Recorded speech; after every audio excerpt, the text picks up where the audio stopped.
শুরু হয়েছে?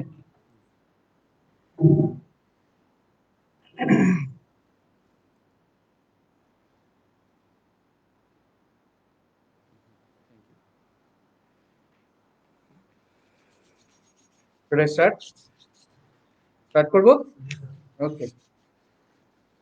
Good morning, students. I hope all of you are well and stay safe. Be safe always with your family and family members. Okay. So last day we have started the upper limb fracture, and we have discussed about clavicle fracture and shoulder dislocation. Okay. Today we will discuss some of the important things that are very much important for your exam purpose. Uh, the first thing, that is the supracondylar fracture of humerus. I know it is already discussed by Professor Mosharraf Hussain. Excuse me. Professor Mosharraf Hussain during children fracture, though I will highlight some points for your uh, exam purpose. So, supracondylar fracture is one of the most common fracture around the elbow in case of children. Around 70% of the elbow fractures are supracondylar fracture in case of children. And it is around 5 to 8 years it is common, and less than 10 years it is most pre excuse me. Why the supracondylar fracture common in the upper limb? Because of the some bony peculiarity of the distal humerus, as there is presence of three fossa already, you know. That's why, and the study shows that boys are more commonly affected than the girls. Okay, so and the mechanism of injury of supracondylar fracture is the main thing is that is the fall on outstretched hand. Usually the child has history of trauma uh, during climbing some tree or from during playing, and followed by fall on outstretched hand. Okay, and what are the presenting feature in case of supracondylar fracture of humerus?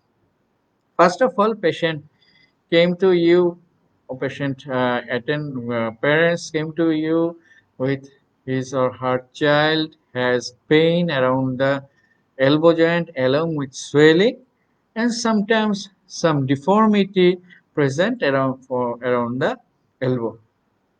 This is occurs following a trauma, and parents also noticed about that is his or her child cannot move the affected elbow. What do you find in your physical examination? On look, you will find that same thing last day I have told you, that is first of all the attitude of the limb. What will be the attitude? That is his affected limb will be supported by the healthy limb or sometimes by a sling or piece of cloth like that. The whole of the elbow becomes swollen and skin become tense, shiny, and there may be sometimes ecchymosis present around the elbow, and sometimes there will be some S-shaped deformity present, but it is not always present. During your fill, what do you get? You find this tenderness present on the distal humerus or around the supracondylar region of the arm. And the most important thing is the distal arterial pulsation, because because most important thing is the distal arterial pulsation, because there is the brachial artery is in close relation with the distal humerus. That's why sometimes this brachial artery may be injured or may be kinked within the fracture fragment and may causes vascular compromise. So you have to must evaluate what is the vascular status of this patient. So to evaluate the vascular status of the in case of upper limb, we should must see or must find out whether the status of the radial arterial pulsation. Okay, it is very much important for resuming the supracondylar vascular status in case of a supracondylar fracture. So you also have to evaluate the neurological status, because there is sometimes median nerve and radial nerve is commonly may be injured in case of supracondylar fracture. Regarding movement, movement of the affected elbow will be restricted. It is due to the pain, though supracondylar, it is not involved the elbow joint, but due to the as it is close to the elbow joint area, that's why elbow joint movement is restricted. So other joint movement you have to examine. So how do you evaluate the supracondylar fracture? By radiological evaluation. You have to do an X-ray. That is, you have to do the X-ray of the affected elbow, and you have to maintain the law of twos. That is, you have to do two views, that is the anterior-posterior view and lateral view. You have to include, sometimes include two joints, that is proximal joint and distal joint. But remember that when are you doing a X-ray of a joint, that time you doesn't need to include the proximal joint. It depends upon the condition, or during your examination, what is the status of the proximal joint. And you have to do occasionally, in case of children, you have to do two limb X-ray, or X-ray of the affected part of the healthy limb also. And sometimes you have to do the X-ray on two occasions. That means if you are confused about one fracture or one something like that, so you can do an X-ray after 7 days also. And lastly, but not the least, if you are confused about that, you can take help from other physician also. That is the role of two for the X-ray examination, especially in case of children. So there are a classification system. I think all of you know the Gartland type classification for supracondylar fracture of the humerus.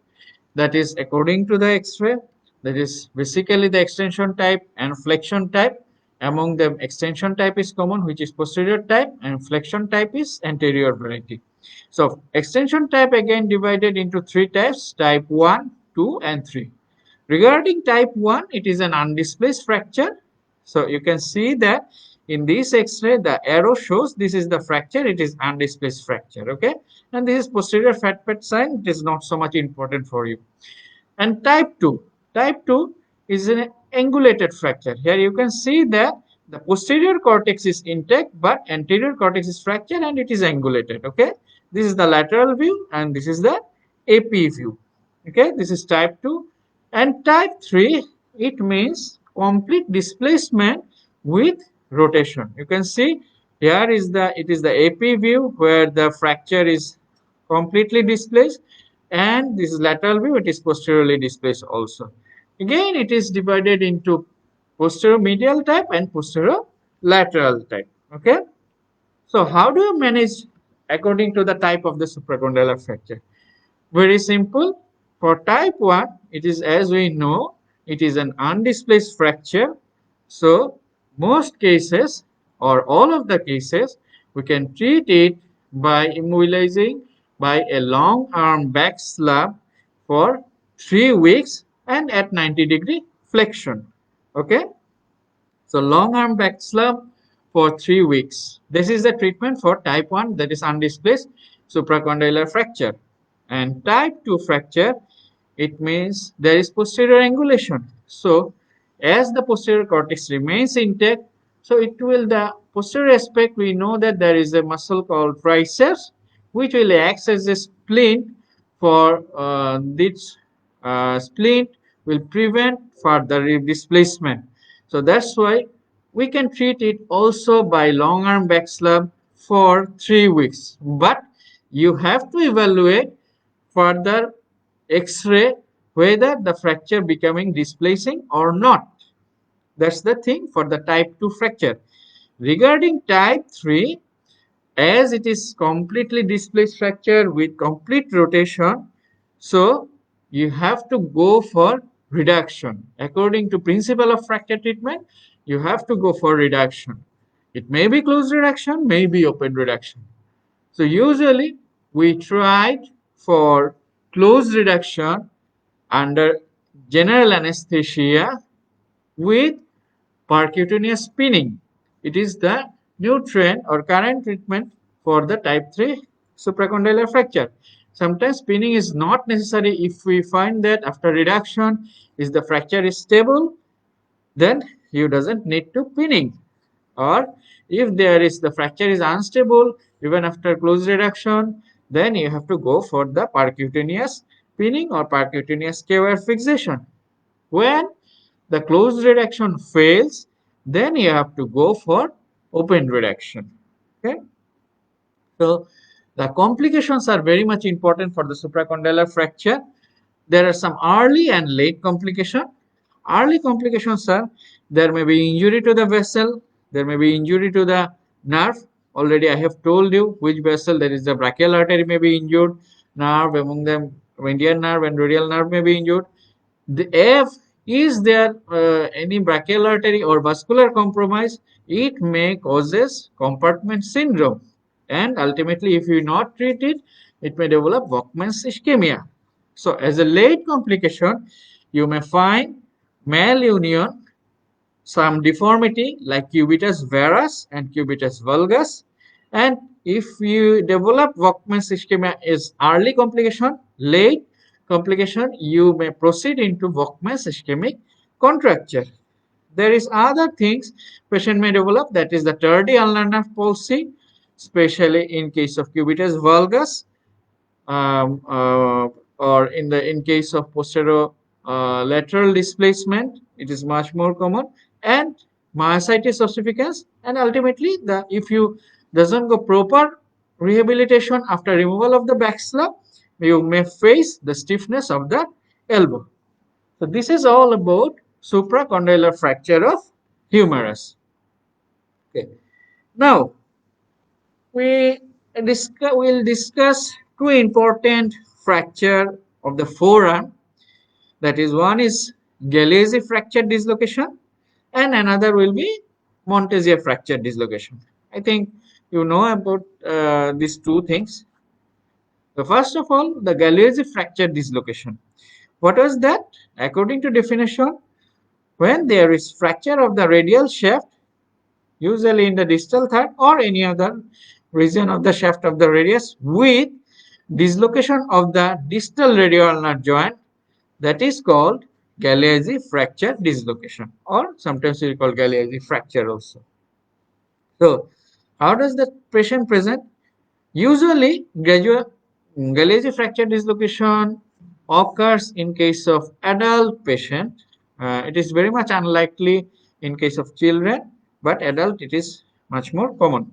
So patient presented to you with pain and swelling on the forearm and sometimes around the wrist also if it is on the distal. And when you are examining, you can find that during movement, that is elbow and wrist joint movement is okay, but supination and pronation is restricted or painful. That is the important thing. During radiologically, you can find that you see, if you see backslide, yes. So this is the AP view of the X-ray of the forearm, including wrist. You can find that there is fracture on the shaft of the radius with the distal radioulnar joint disruption. This is also lateral view. There is also some disruption. You can see that. So you have to do the both the AP view and the lateral view of the forearm, including the wrist.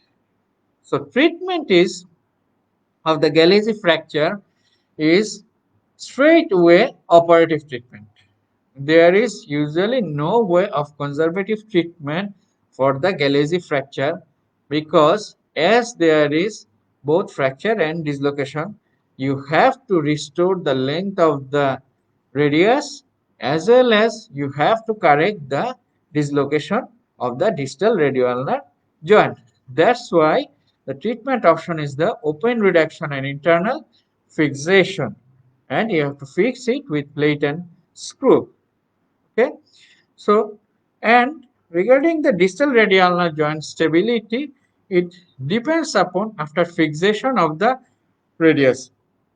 If there is after fixation of the radius, if there is still instability on the distal radioulnar joint, so distal radioulnar joint, then you have to go for fixation or stabilization of the distal radioulnar joint. So there is sometimes associated injuries. This is the you have to evaluate, that is the ulnar styloid fracture. There may be some TFCC tear, that means triangular fibrocartilaginous complex tear, and there is sometimes DRUJ, that is distal radioulnar joint instability also. So this is about the Galeazzi fracture. So Galeazzi fracture means the fracture in the radius with dislocation of the inferior radioulnar joint. Whereas Montague fracture dislocation is just reverse to that thing, that is when there is fracture in the ulna and dislocation of the superior radioulnar joint. Okay, here fracture occur in the ulna along with dislocation occur in the superior radioulnar joint or dislocation of the radial head. This is much more common in case of children, uh, and in case of adult, it is a typical high energy trauma usually occurs due to fall from height or motor vehicle accident. When do you clinically evaluate the patient? Same as like that, you can find pain and swelling usually around the elbow, and as there is dislocation of the proximal radioulnar joint, and usually we see that there is a fracture in the proximal third of the shaft of the ulna. And same as like that, when you evaluate the supination, pronation, or forearm rotational movement, you will find that there will be restriction of the supination and pronation. Okay, and in this type of fracture dislocation, Montague fracture dislocation, you have to evaluate the whether the patient is developing any compartment syndrome or not. So how do you find? In radiology, same thing, you have to go for X-ray. So the proximal X-ray of the forearm, including the elbow joint and wrist joint. So here, this is the X-ray showing. This is the X-ray of the forearm, only including the elbow joint. This is the X-ray of the children, and this is the X-ray of adult person. Okay, you can see that. So there is fracture in the shaft of the radius, along with that is the dislocation of the radial head. So this arrow shows, if you remember that we have shown you during our lecture class, there is a line going through from the radial head to the capitulum. That is called a radiocapitellar line, which is always maintained. That is, if we draw a line through the long axis of the radius, it should go passes through the capitulum. That is called the radiocapitellar line. So here, if we try to draw the radiocapitellar line, you can see that there is disruption. That is, radius is not along with the capitulum. That is, radial head is dislocated upwards. Okay, so this is the X-ray of Montague fracture dislocation. The so treatment of the Montague fracture dislocation is same as like as Galeazzi fracture. Okay, so it is the open reduction and internal fixation in general. Okay, but sometimes in case of children, we will try for closed reduction under anesthesia, and we see that whether it becomes stable or not. If it is become after closed reduction of the superior radioulnar joint or proximal radioulnar joint, if it is stable, then we will continue the to treat the fracture by conservatively will not go for operative treatment. Okay, so but in case of adult, you have to go for the operative treatment, that is open reduction and internal fixation. Okay, so this is about the Montesia fracture. So Montesia fracture is the when there is fracture in the ulna with dislocation of the proximal radioulnar joint, that is the Montesia fracture dislocation. Now another important thing, what are the fractures around the wrist? There are some extra-articular fracture, there are some intra-articular fractures. Okay, extra-articular fractures are, most common thing is the Colles fracture, another is the Smith fracture, that is the reverse Colles, you know, and sometimes there is Schoffer fracture or radial styloid fracture. Intra-articular fractures mean there is some Barton fracture, and sometimes there is comminuted intra-articular fracture of the distal radius.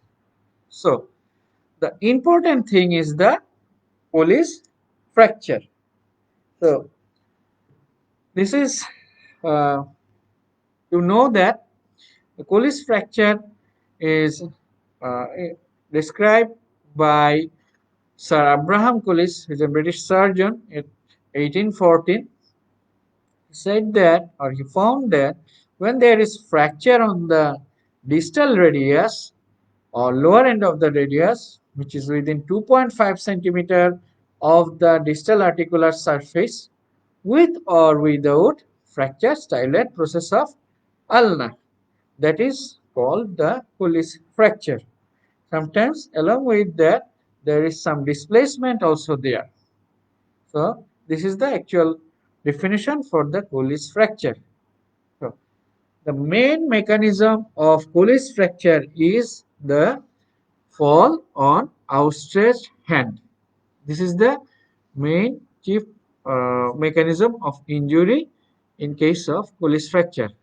And the Colles fracture occurs in case of elderly people, especially in case of female patient. Okay, why female are affected? Because of the osteoporosis, that is called the postmenopausal osteoporosis. Okay, so why this postmenopausal osteoporosis? Because causes Colles fracture, because there is some hormonal imbalance, that is there is deficiency of the estrogen, which has an impact on the osteoclastic activity. That is, normally estrogen has an impact for osteoblast. When there is estrogen deficiency, the effect of osteoblast become withdrawn, and the osteoclastic activity, that is bone turnover activity, takes the upper hand, and that's why there is osteoporosis develops. Okay, there is shutdown of the bony matrix. What are the other fractures? Osteoporotic fractures are commonly occur. First of all, you see the picture, there is vertebral fracture, that is the body of the vertebra, there is sometimes compression fracture due to aging process. This is the most common thing. Second is the hip fracture, that may be uh, fracture neck femur, or there may be trochanter fracture, and there may be other, that is the wrist fracture is another common thing. So these things are common osteoporotic fracture that may hamper the elderly people. Okay, this is all the osteoporotic fracture. So what are the clinical features do you find in case of a patient with Colles fracture? In Colles fracture, patient usually came to you with pain and swelling around the wrist joint. This is the followed by a fall on outstretched hand. This was pretty much common, and we'll find this typical thing if there is gross displacement. So this typical deformity is called dinner fork deformity. You'll see in the picture there is the dinner fork deformity. Okay, it is the fork and you see the deformity. I will later on discuss about the uh, I will later on discuss about the why this dinner fork deformity is occur because of some degree of displacement. The dinner fork deformity occur. Okay, so why? What are the displacement occur in case of Colles fracture? There are six displacement occur in case of Colles fracture. First of all, there is dorsal displacement. If you see the X-ray, you can see this is the dorsal displacement. This is the dorsal side. This is the ventral side. That means this is the posterior side. This is the anterior side. Okay, and it is the AP view. This is the lateral side. This is the medial side. I think all of you can understand from the X-ray. So there is dorsal displacement and there is dorsal angulation also. Okay, on the AP view, we find that there is lateral displacement along with lateral angulation. Okay, along with there is also impaction and the distal fragment is supinated. Okay, these six things are the displacement in case of Colles fracture, or other words, sometimes we call it this is the morbid anatomy in case of Colles fracture. So if these displacement are present in Colles fracture, then we'll the sorry typically find this dinner fork deformity. If this type of deformity are not always present in case of Colles fracture, you will doesn't find this typical dinner fork deformity. There may be sometimes only you can only find the pain and swelling around the wrist joint. Okay, so how do you evaluate the Colles fracture? You have to do an X-ray of Colles fracture. What X-ray do you like to give? You have to give the X-ray of the wrist both in anteroposterior view and lateral view, and you will find that this type of displacement in case of Colles fracture. So regarding treatment method, you need to go for conservative treatment. Most cases, sometimes we will go for operative treatment. So what are the methods of conservative treatment? Excuse me. Yes. So the conservative treatment method, as by definition or by X-ray, we see that there is some displacement is there. So you have to go for close reduction, and it should be better. It is better. It will be better under anesthesia, especially under general anesthesia, or sometimes if you doesn't have the facility, you can also go for regional anesthesia or local anesthesia. That means you have to infiltrate the hematoma or infiltrate the local anesthetic to the fracture site. Okay, that is also we called hematoma block, like that.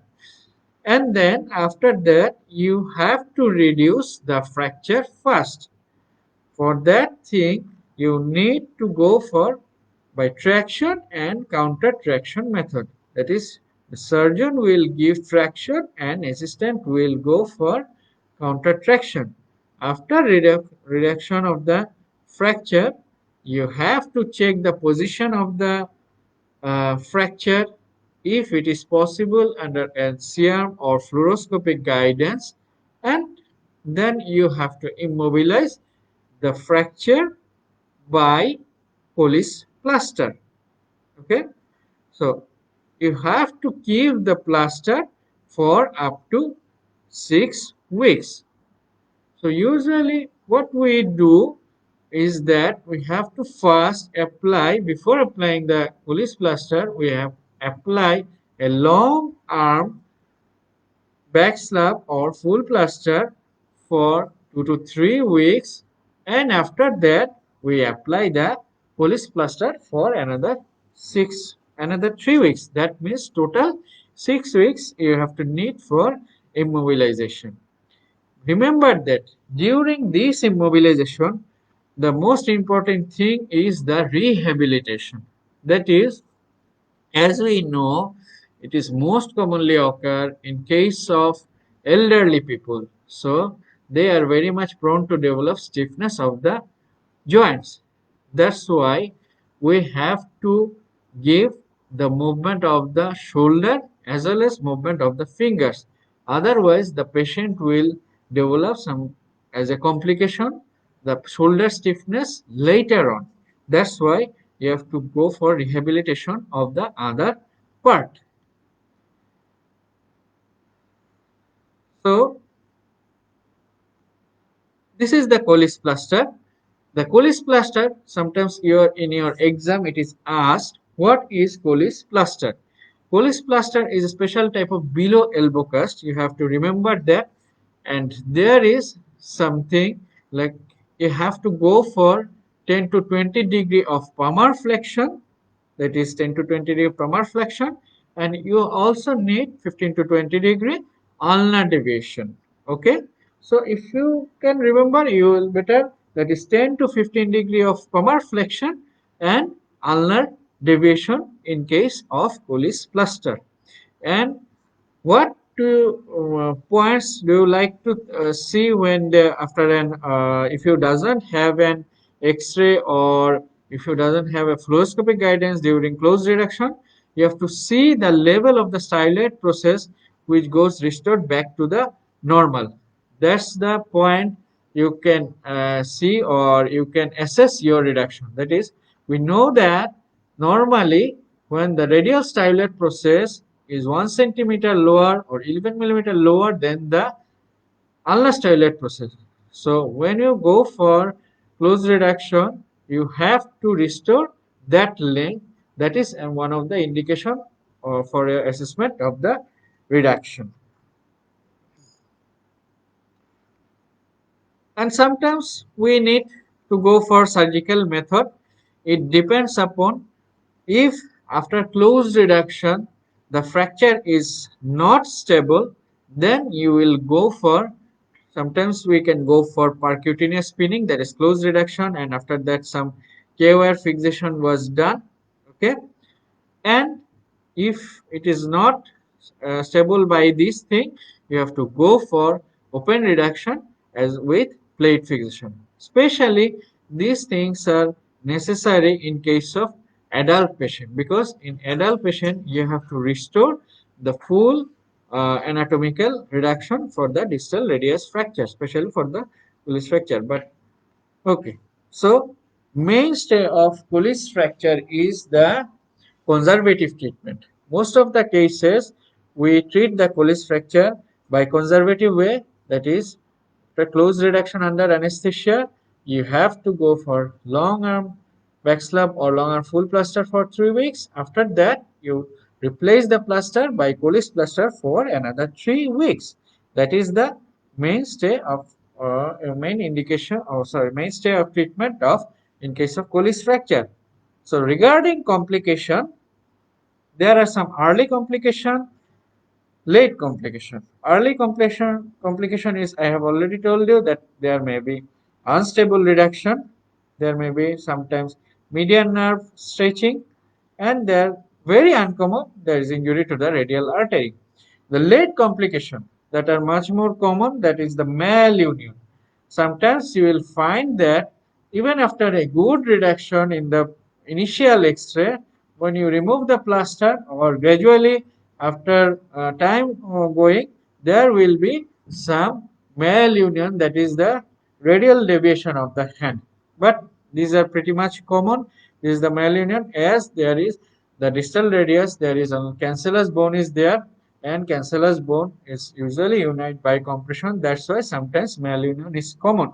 So you have not to be worried about that. And the shoulder hand syndrome, I have discussed, that is your there is fracture on the distal radius or around the wrist, but patient may come to you after 1 month or 2 months, that is his shoulder, he cannot or she cannot move the shoulder because of the stiffness of the shoulder, because as there's no proper rehabilitation protocol was given immediately after giving the plaster. That's why patient may sometimes develop this type of stiffness of the shoulder. So that's why when applying the plaster from the very beginning, you have to uh, advise the patient and along with the patient's attendants that you have to do this type of exercises. Sometimes patient may develop carpal tunnel syndrome due to compression to the median nerve, and there is another thing, Sudex osteodystrophy. This is all about the Colles fracture, and thus reverse to this Colles fracture is the Smith fracture. Okay, that is the very reverse. And here the fracture in the distal radius, but the distal fragment is displaced ventrally or forwards. Okay, so that is the Smith fracture. So if you see the radiology, you can see that here there is fracture on the distal radius. This is the AP view, and the lateral view, you can see that this is the anterior side, or we can go for this way. So this is the AP view, this is the lateral view, and this is the anterior side or volar side. This is the dorsal side or posterior side. So here you can see that this is the distal fragment. It goes ventrally, that is on the anteriorly. Therefore, it is the Smith fracture. Usually, this Smith fracture, there is displacement is two. There is volar displacement along with volar angulation. And sometimes you will find there is a typical garden spade deformity, sometimes we call it. If you can remember, you can go for that. And patient presented to you only pain, swelling on the wrist, and here the mechanism of injury a little bit reverse. Here there is that is not on the outstretched hand. Sometimes it is this fall on the instretched hand. Regarding treatment of Smith fracture, same like that, it is usually treated by conservative way. That means we by non-operative treatment.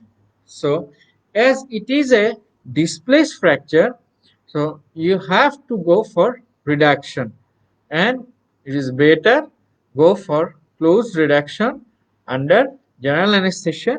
If you doesn't have the facility, you can go for local anesthesia or hematoma block. And after reduction, you have to apply close reduction, sorry, apply long arm full plaster with the forearm in supination and the wrist in extension. In previous case, that is the Colles fracture, you have to go for palmar flexion and ulnar deviation. Here you need to go for dorsiflexion, that is reverse to the Colles fracture. That is, you have to go for wrist extension, not wrist in flexion, and you have to maintain the forearm in supination. That is the thing you have to remember. And for unstable fracture like the Colles fracture, you can go for fixation with K-wire, or sometimes you need to go for open reduction and internal fixation with plate. Okay, so this is all about the fracture around the wrist. So I have discussed today three important very much important thing, that is supracondylar fracture of humerus, which can be treated conservatively or operatively. It depends upon the type, and it is common in case of children. And in case of supracondylar fracture, you have to evaluate the distal arterial pulsation of the patient, and you have to examine the radial arterial pulsation whether the patient have developing any vascular compromise out there. And regarding the fracture in the distal radius and ulna, you have to remember the Colles fracture. What is that? That is the fracture in the lower distal end of the radius, which is 2.5 centimeter of the distal articular surface, with or without fracture styloid process of the ulna. And most of them are occur in case of elderly patient, female are commonly affected, and most of them are treated by conservatively, and there is a typical deformity occur, that is called dinner fork deformity, and there are some cyst type of displacement occur, which we call the morbid anatomy. And reverse to the Colles fracture is the Smith fracture. Okay, So that's all of the important upper limb fracture. Thank you very much. I hope you all will stay safe in your home along with your families. Thank you.